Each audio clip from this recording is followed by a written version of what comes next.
J'ai disparu en silence, et maintenant, elle s'est lancée dans une traque implacable pour me retrouver. Elle ne m'a pas entendu partir.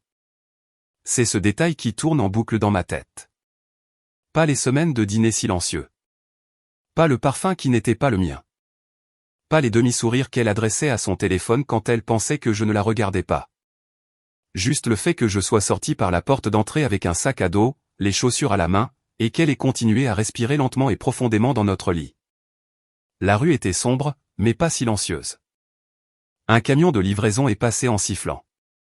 Le chien de quelqu'un a aboyé derrière une clôture et, au loin, un train a grondé en traversant le pont. Je me souviens avoir pensé que c'était la première fois depuis des mois que je n'attendais pas que sa voix brise l'air. Mon téléphone était éteint, volontairement. Si elle se réveillait, elle n'aurait rien. Pas de message, t'es où? À consulter plus tard. Pas d'appel manqué qu'elle pourrait transformer en culpabilité. Juste une absence. À 3 rues de la maison, j'ai failli faire demi-tour. Non pas par regret, mais parce que je savais exactement ce qui se passerait quand elle se rendrait compte que j'étais parti. La comédie, les appels frénétiques à mes amis, le discours aux yeux écarquillés de « je m'inquiète pour lui », à quiconque voudrait l'entendre. Les larmes de crocodile qui poussaient toujours les gens à la plaindre, elle, plutôt que moi. Elle est douée pour ça, pour transformer ma douleur en compassion pour elle. J'ai presque voulu rester juste pour ne pas la voir jouer l'épouse inquiète tout en cachant la vraie raison de mon départ. Mais ensuite, j'ai repensé à ce que j'avais trouvé 2 nuits plus tôt, son manteau accroché à la chaise, la poche alourdie par une carte d'hôtel avec des dates qui ne correspondaient à aucun de ses voyages d'affaires. L'odeur d'eau de Cologne sur la doublure et, glissée dans son portefeuille, un reçu plié pour 2 coupes de champagne et un surclassement de chambre, romantique. Elle l'avait laissé là comme si elle savait que je n'oserais pas regarder. Alors j'ai continué à marcher, passant devant le restaurant où nous avions l'habitude de nous asseoir pendant des heures. Passant l'arrêt de bus où elle m'avait embrassé sous la pluie il y a des années, passant la petite épicerie où le vendeur nous appelait toujours « les tourtereaux ». Ces endroits semblaient autrefois nous appartenir. Maintenant, ils n'étaient plus que le décor d'une histoire dont je ne faisais plus partie. Au moment où le soleil a commencé à teinter le ciel, j'étais à l'autre bout de la ville, devant un appartement bon marché que j'avais payé en espèces sous un nom que je n'avais pas utilisé depuis des années. Pas de mots, pas de traces, pas d'explications, juste disparu. Et quelque part, dans cette maison, elle était sur le point d'ouvrir les yeux sur un lit vide et une vie sans moi. Lorsque les premiers rayons de soleil se sont glissés à travers les stores de ce petit appartement loué, j'étais éveillé depuis des heures, faisant les 100 pas sur le sol étroit avec pour seule compagnie le bourdonnement du réfrigérateur. Mon sac à dos était dans un coin, comme un étranger. Je n'étais pas prêt à le défaire, rempli seulement de l'essentiel, l'ordinateur portable, quelques vêtements, la clé USB avec tous les documents importants que j'avais pu prendre sans faire de bruit. Je n'avais pas mangé. Je ne m'étais même pas douché. Mon esprit était toujours coincé au moment où j'ai fermé la porte de notre maison et suis sorti dans la rue, laissant derrière moi la version de moi-même qui avait passé des années à espérer qu'elle s'en soucie. Je pouvais imaginer la séquence exacte qui se déroulait à la maison. Elle se retournerait, attraperait son téléphone et trouverait l'espace vide à côté d'elle. Pas de mots sur la table de chevet, pas de SMS en attente. Aucune explication qu'elle pourrait tordre pour l'adapter à son propre récit, juste une absence. Elle penserait probablement que j'étais parti pour une promenade matinale ou à l'épicerie. Puis elle remarquerait que mes clés n'étaient plus là, puis le sac à dos, puis l'alliance. Et c'est là que la première vague de panique la frapperait. Non pas parce que je lui manquais, mais parce qu'elle avait perdu le contrôle.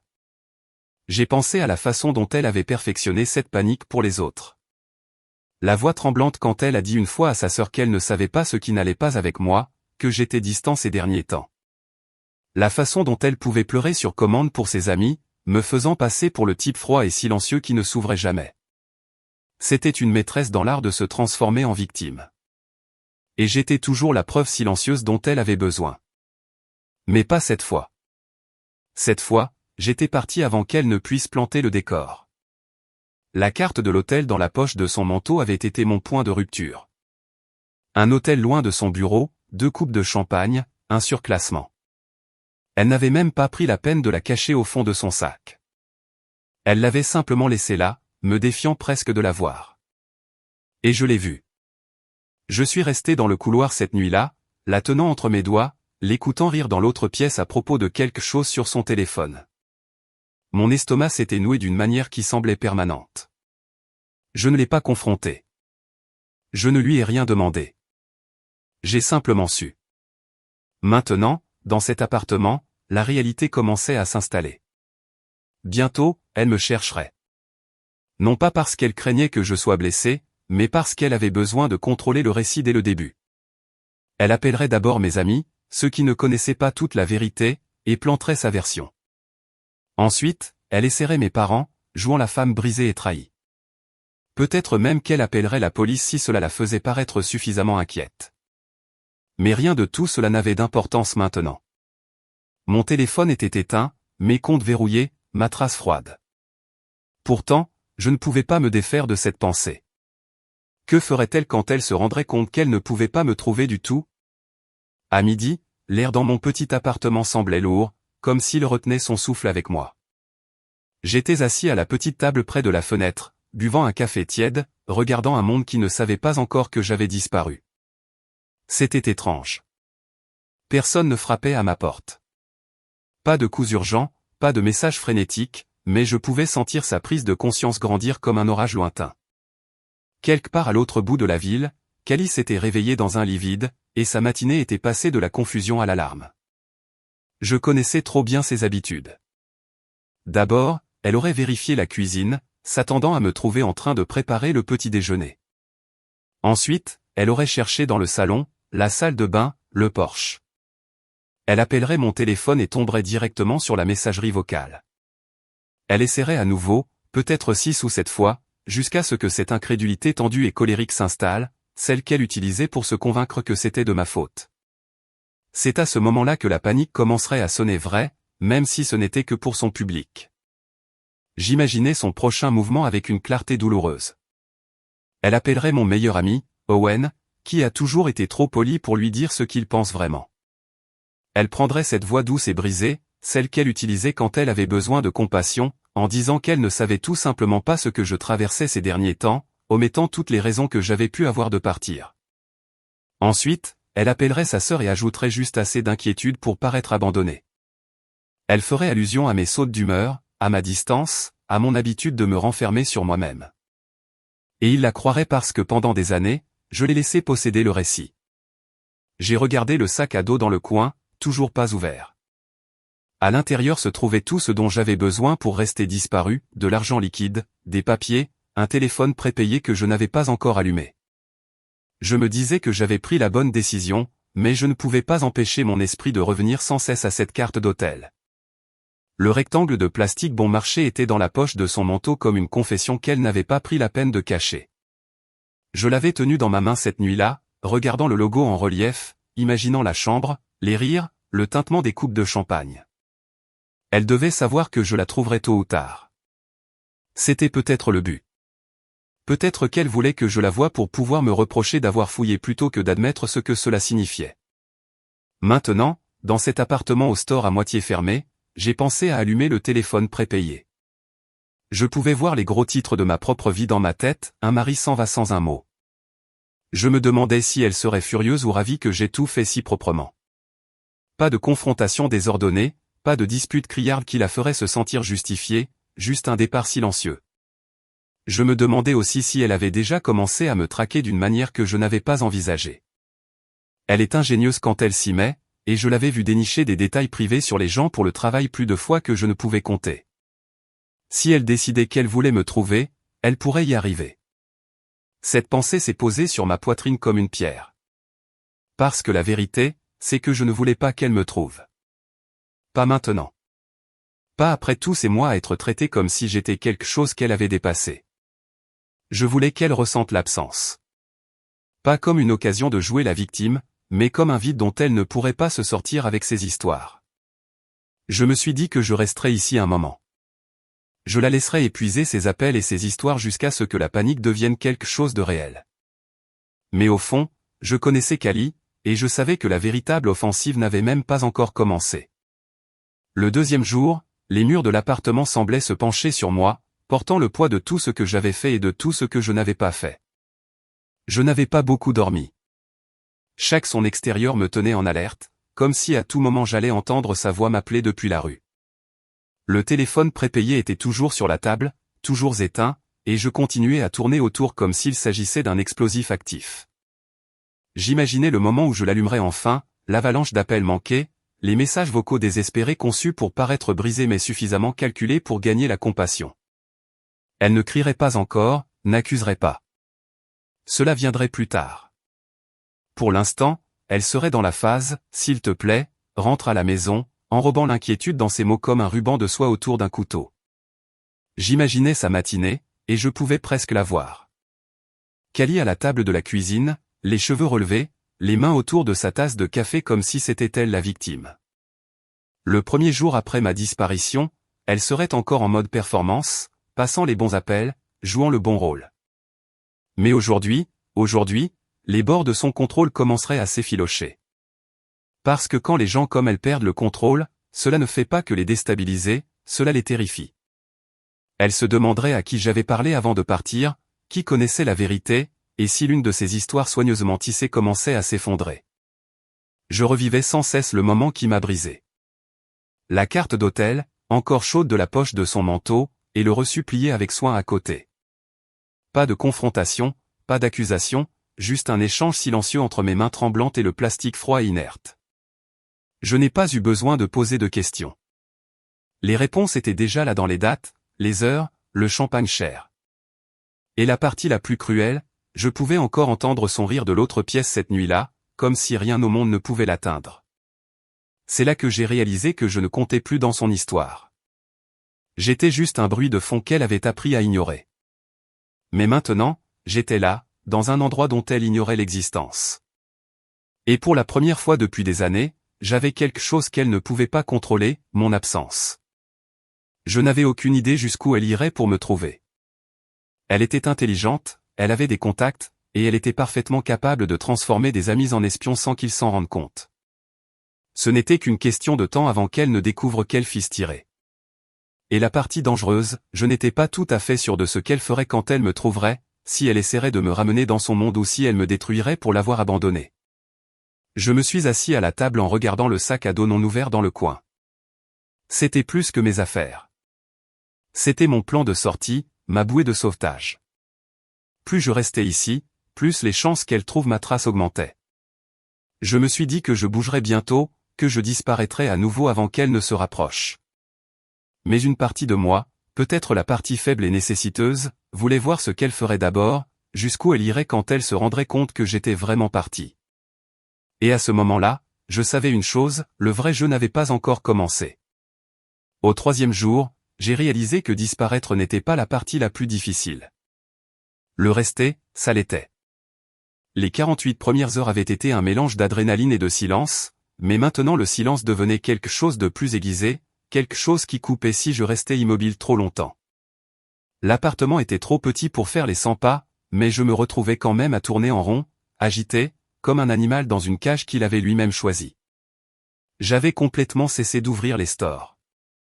Chaque fois que la lumière du soleil filtrait, j'avais l'impression que c'était une invitation à être vue, et l'idée qu'elle me découvre par hasard ou à dessein me serrait la poitrine. Je n'avais pas quitté l'immeuble depuis mon arrivée. Ma nourriture provenait d'un livreur de nuit qui ne posait pas de questions, et mon eau venait directement du robinet. Ma seule compagnie était le son du radiateur, qui cliquetait comme s'il avait du mal à respirer.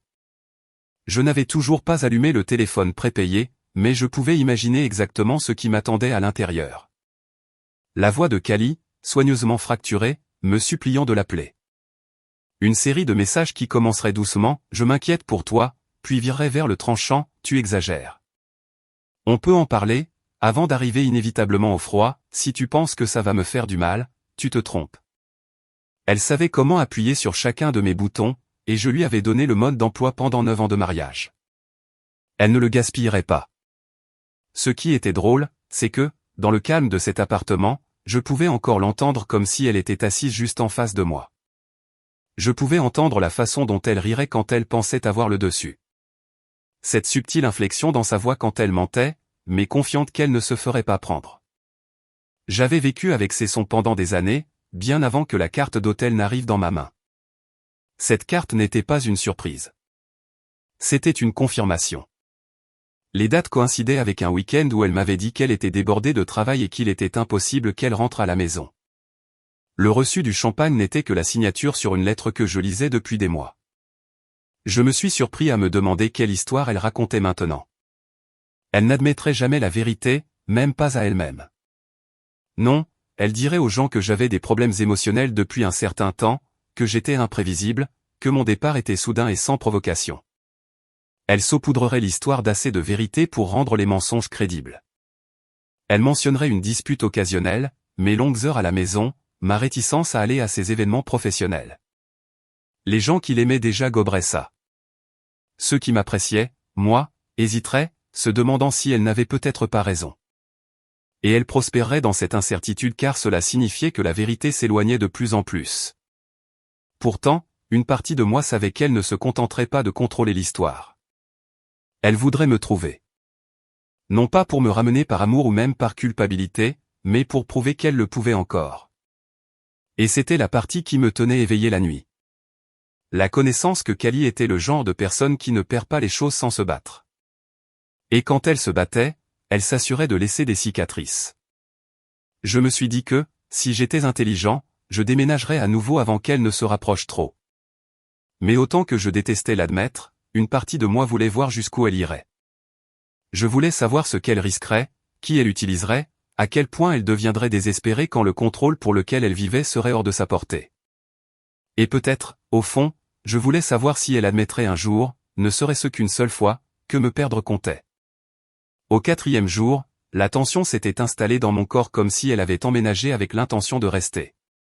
Chaque son à l'extérieur de l'appartement semblait lié à elle. Le claquement brusque d'une portière de voiture, l'écho de pas dans le couloir, même le grincement des vieilles canalisations de l'immeuble. Je me suis surpris à retenir ma respiration plus d'une fois, figé au milieu de la pièce comme un homme qui pensait que rester immobile pouvait le rendre invisible. Je n'avais pas quitté l'appartement depuis mon arrivée, et l'air commençait à avoir un goût de renfermé, comme des secrets gardés trop longtemps dans une boîte fermée. Mais la peur d'être vu l'emportait sur l'inconfort de rester caché. Le téléphone prépayé était toujours au même endroit sur la table, son écran vide me narguant presque.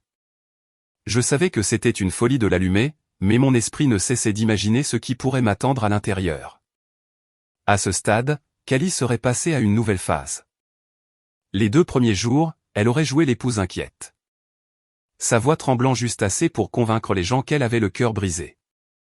Le 3e jour, cette performance aurait commencé à s'estomper, remplacée par le genre de message sec et direct conçu pour me faire sortir de ma cachette.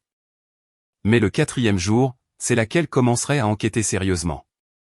Je connaissais ses habitudes, sa capacité à utiliser le charme, la pitié et la pression en une rotation parfaite jusqu'à ce qu'elle obtienne ce qu'elle voulait. Si elle appelait déjà ma famille, mes amis, et peut-être même se présentait dans des endroits où j'avais l'habitude d'aller, cela signifiait que la recherche ne consistait plus à me trouver. Il s'agissait de prouver qu'elle le pouvait. J'imaginais la façon dont elle s'y prendrait, et cela me retournait l'estomac. Elle irait d'abord voir Owen parce qu'il est trop poli pour la repousser. Elle ferait semblant de tenir à peine debout, les yeux écarquillés, la voix douce, me présentant comme celui qui l'a abandonné sans préavis. Elle lui demanderait s'il avait eu de mes nouvelles, non pas parce qu'elle attendait une réponse, mais pour planter l'idée que mon silence était un signe d'instabilité. Ensuite, elle rendrait visite à mes parents, masquant sa curiosité calculée sous une fausse chaleur, se présentant probablement avec un gâteau acheté en magasin pour pouvoir s'asseoir à leur table et leur soutirer des informations sans donner l'impression de les interroger. Et le pire, c'est qu'elle serait douée pour ça. Les gens voulaient croire que Cali était le genre de femme qui se souciait profondément, parce qu'elle avait maîtrisé l'art de le paraître. Je ne pouvais pas m'empêcher de penser à la carte d'hôtel, celle que j'ai trouvée dans la poche de son manteau quelques jours avant de partir. Ce n'était pas l'objet lui-même qui me hantait. C'était la prise de conscience qu'elle n'avait même pas pris la peine de la cacher. C'était comme un message silencieux, je sais que tu trouveras ça, et je sais que tu ne feras rien à ce sujet. Et pendant des mois, elle avait eu raison. Mais la nuit où j'ai finalement vu les choses telles qu'elles étaient, tout en moi a changé. Ce morceau de plastique était la preuve que j'avais fait semblant de ne pas avoir besoin. J'avais vu les dates, le reçu du champagne glissé à côté, le surclassement de la chambre. Je n'ai pas eu à imaginer le reste. Je pouvais tout visualiser avec une clarté maladive. Maintenant, assis dans cet appartement sombre, je me demandais si elle comprenait enfin que je n'allais pas revenir, que ce n'était pas un coup bas dans une dispute. Je m'étais complètement retiré de son histoire. Et les gens comme Kali ne pardonnent pas ça. Au contraire, cela les rend dangereux. Soit elle me trouverait pour prouver qu'elle le pouvait encore, soit elle détruirait tout ce que j'aurais réussi à construire pour moi entre-temps. Et même si je me disais que j'étais prêt à disparaître à nouveau si elle se rapprochait, une partie de moi voulait voir jusqu'où elle était prête à aller pour me ramener dans son monde.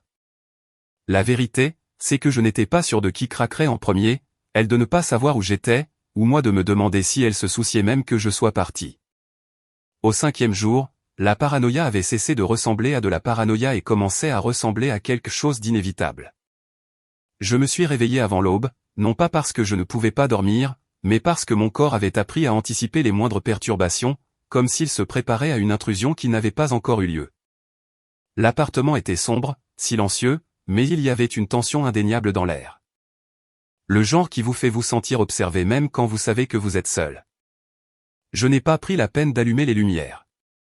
Je me suis simplement assis à la table de la cuisine dans la pénombre, regardant le téléphone prépayé, refusant toujours de le toucher, bien qu'il soit devenu le centre de gravité de la pièce. J'ai pensé à Kali et à ce que devaient être ses journées maintenant. Je pouvais la voir dans mon esprit, arpentant notre salon avec le téléphone collé à l'oreille, essayant de garder son calme tout en passant en revue toutes les pistes possibles. Elle aurait déjà appelé Owen, mes parents, peut-être même quelques-uns de mes anciens collègues qui me connaissaient à peine. Elle n'admettrait pas encore qu'elle était désespérée. Les gens comme Kali n'admettent jamais ça. Mais son ton aurait changé. Cette chaleureuse performance de « je suis juste inquiète » s'userait, remplacée par quelque chose de plus aiguisé, de plus froid, bordé par le genre de contrôle qu'elle était en train de perdre.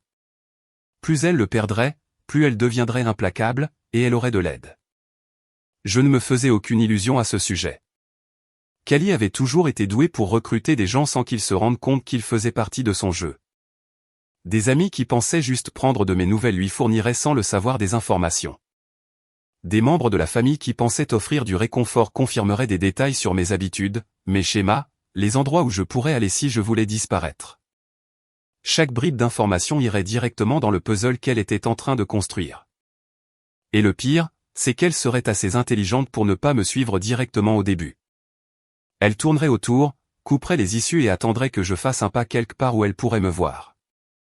Le souvenir de cette carte d'hôtel me rongeait encore, mais pas pour les raisons évidentes. Oui, c'était la preuve qu'elle avait été quelque part où elle n'aurait pas dû être avec quelqu'un qu'elle ne nommerait pas. Mais plus que ça, c'était la pure indifférence. La laisser dans la poche de son manteau était presque une moquerie, comme si elle croyait que je la verrais et que je choisirais quand même de l'avaler comme je l'avais fait tant d'autres fois. Pendant des mois, elle avait traité mon silence comme une garantie, pas comme un choix. Au moment où je suis sorti par cette porte, j'ai brisé cette attente, et je savais que cela seul suffisait à la rendre furieuse. Assis dans la pénombre de la cuisine, j'ai pesé mon prochain mouvement. La chose intelligente à faire serait de quitter cet appartement avant qu'elle ne se rapproche trop. Je l'avais choisi pour son anonymat, mais l'anonymat ne dure jamais quand quelqu'un est prêt à creuser assez profondément. Pourtant, une partie têtue de moi voulait rester un peu plus longtemps pour voir jusqu'où elle irait. Je voulais la voir tourner en rond, savoir si elle montrerait son vrai visage une fois qu'il n'y aurait plus personne à convaincre. Mais ce désir comportait un risque. Plus je restais, plus je pariais avec ma propre liberté. C'était un jeu dangereux, et je commençais à soupçonner qu'aucun de nous n'était prêt à perdre avec élégance. Au 6e jour, j'ai su qu'il était temps d'en finir. Pas seulement avec la cachette, mais avec tout le chapitre de ma vie où je n'avais été qu'un personnage secondaire dans ma propre histoire. Ce matin-là, au lieu de faire les 100 pas dans l'appartement ou de m'asseoir dans le noir avec mes pensées, j'ai ouvert les stores et laissé la lumière entrer à flot. C'était presque aveuglant après tant de jours dans l'ombre, mais c'était comme respirer de l'air frais pour la première fois depuis des années. J'ai fait du café, non pas parce que j'en avais besoin pour me réveiller, mais parce que c'était mon choix de le faire. Simple, mais à moi. Je n'ai pas allumé le téléphone prépayé. Je n'en avais pas besoin. Quels que soient les appels, les messages vocaux ou les SMS qui attendaient là, c'étaient des reliques d'une vie à laquelle je n'allais pas retourner. À la place, j'ai fait mon sac à dos, cette fois sans l'oppression dans la poitrine. La carte de l'hôtel, le reçu du champagne, les demi-vérités et la comédie. Tout semblait lointain maintenant, comme quelque chose que j'avais lu dans un livre et que j'avais refermé silencieusement. Pour une fois, je ne partais pas par peur. Je partais parce que je voulais voir ce que je pouvais construire quand personne n'était par-dessus mon épaule pour réécrire mon histoire. J'ai pris un bus pour sortir de la ville. Pas de plan, pas de destination marquée sur une carte, juste le bourdonnement constant de la route sous mes pieds. À un moment donné, je me suis surpris à sourire. Non pas parce que tout était réglé, mais parce que j'avais enfin l'espace pour imaginer un avenir sans son ombre au-dessus de moi. Un avenir où mon absence de sa vie ne serait plus l'histoire. Parce que je serais trop occupé à vivre la mienne. Je ne sais pas si Kali a un jour découvert où je suis allé. Et, honnêtement, je m'en fiche. Cette partie de ma vie est terminée. Ce qui compte maintenant, c'est que je n'ai pas seulement disparu de son monde. Je suis réapparu dans le mien. Et c'est ici que mon histoire se termine pour l'instant. Mais je veux avoir de vos nouvelles. Quel moment de cette histoire vous a le plus marqué? Quelle partie vous a fait réfléchir? Partagez vos pensées dans les commentaires. Et si vous aimez ce genre de confession, assurez-vous de rester à l'écoute ici sur Reddit Confession pour plus d'histoires qui vous tiendront en haleine du début à la fin.